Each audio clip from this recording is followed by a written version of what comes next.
오늘 레위기 16장 23절에서 28절까지는 대속죄일의 마지막 결론 부분입니다. 결론 부분을 보면 속죄 제사를 드리는 것이 끝이 아니에요. 마무리가 아닙니다. 두 가지가 더 나와요. 이 두 가지가 더 애드가 되어야 이 대속죄일의 속죄 제사가 완성이 됩니다. 그러니까 회개로 끝나는 게 아니다라는 거예요. 뭐가 있어야 되느냐? 이 두 가지 중에 첫 번째는 헌신입니다. 번제로 끝나죠. 번제. 이 번제가 무엇을 의미하냐 하면 우리들의 하나님 앞에서의 헌신을 의미하는 거거든요. 모든 것을 불태워 드리는 헌신입니다. 그러니까 제사함을 받은 이후에 죄가 처리된 다음에 반드시 따라와야 할 것은 헌신이라는 것입니다. 이게 대속죄일의 제사의 순서예요. 순서의 마지막은 우리들의 헌신입니다. 그러니까 헌신이 와야 제사함이 완성이 되는 거예요. 제사함 그 자체로서는 완성이 안 된다는 겁니다. 23절 24절 읽어보겠습니다. 아론은 해먹에 들어가서 지성소에 들어갈 때 입었던 세마포 옷을 벗어 거기 두고 거룩한 곳에서 물로 그의 몸을 씻고 자기 옷을 입고 나와서 자기의 번제와 백성의 번제를 드려 자기와 백성을 위하여 속죄하고, 속죄가 또 나와요. 그러니까 이것은 완성이라는 의미를 가진 것입니다. 그러니까 제사함을 받은 이유가 중요하다는 것입니다. 이미 아사셀 염소로 표현되는 예수님께서 우리의 죄를 전부 다 처리해 주셨어요. 십자가에서. 우리가 회개하고 주님과 하나가 되었습니다. 믿고. 그러면 거기서 끝나냐? 아니에요.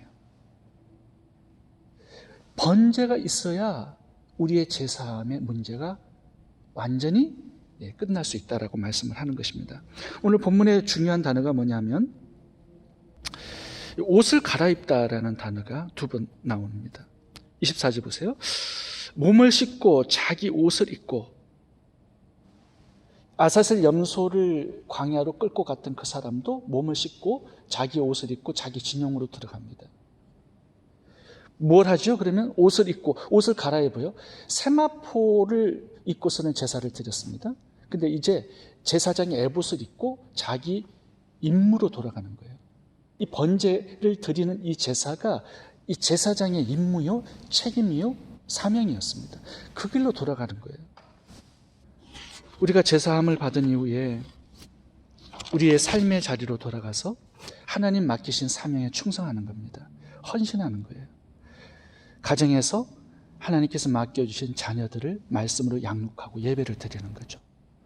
직장과 사업터, 학교에서, 사회에서 하나님께서 각자에게 맡겨주신 사명이 있습니다. 구제하고 선행하고 어려운 자들을 섬기고 또 주님의 복음을 전파하고 전도하고 영혼을 구원하고 선교하고 착한 일을 행하는 선행, 이런 것들이 하나님께서 각자의 삶에서 맡겨주신 사명이거든요. 이 일에 하나님의 영광을 위해서, 뜻을 위해서 헌신하는 것입니다. 이것이 속죄의 마무리고 완성이에요. 우리가 날마다 회개하죠, 우리의 죄를. 근데 그 회개 자리에만 머물러 있으면 안 된다는 것입니다. 번제가 따라와야 된다는 거죠. 에베소서 4장 28절을 읽어보겠습니다. 도둑질하는 자는 다시 도둑질하지 말고 돌이켜 가난한 자에게 구제할 수 있도록 자기 손으로 수고하며 선한 일을 하라. 도둑질 안 하는 것이 회개의 완성이 아니다라는 거죠. 일에서 다른 사람들을 구제하는 선행으로 나아갈 때만 이 도둑질의 죄가 완전히 해결이 된다는 것입니다. 그러니까 회개에 합당한 열매가 있어야 회개가 완성이 되었다라는 것을 증명할 수가 있게 되는 거죠. 베드로와 가룟 유다의 차이가 뭘까요? 번제의 차이죠. 번제. 베드로는 회개한 다음에 사명으로 나아가요. 복음 전파의 사명으로 나아가고, 아마 가룟 유다도 예수님과 3년 반 동안 동거하면서 한 번쯤은 마음의 찔림을 가지고 회개했을 겁니다.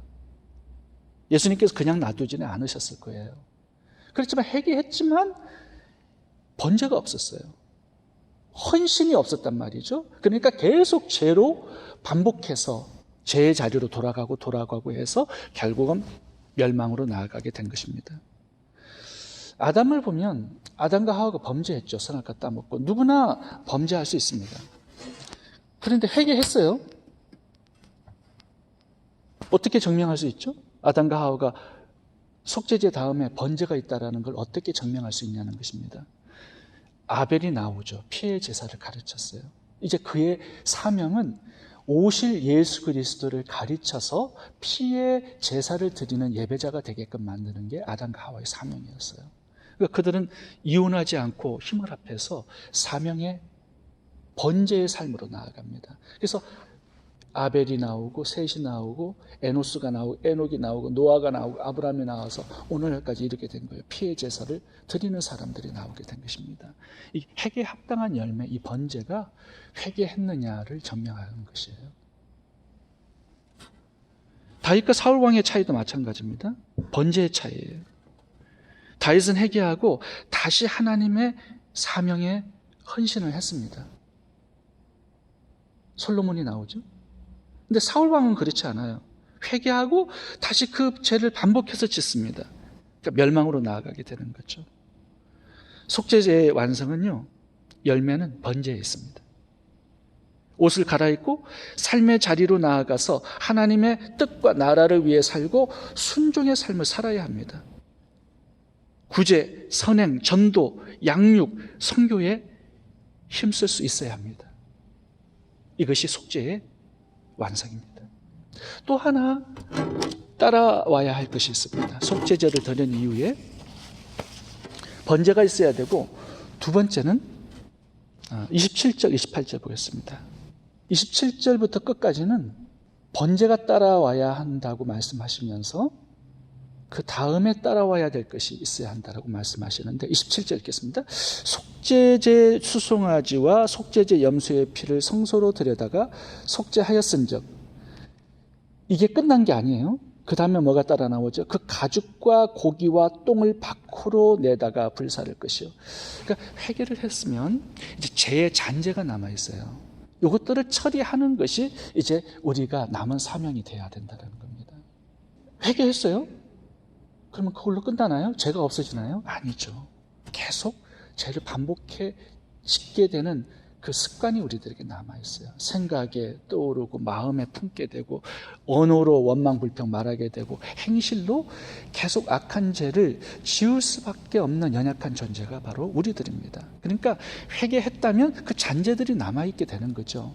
우리의 생각과 마음에 언어와 행실에 머물러 있어요. 이렇게 찌꺼기들이. 그 찌꺼기들은 하나님이 처리해 주시지 않습니다. 우리가 처리해야 될 남은 과제예요.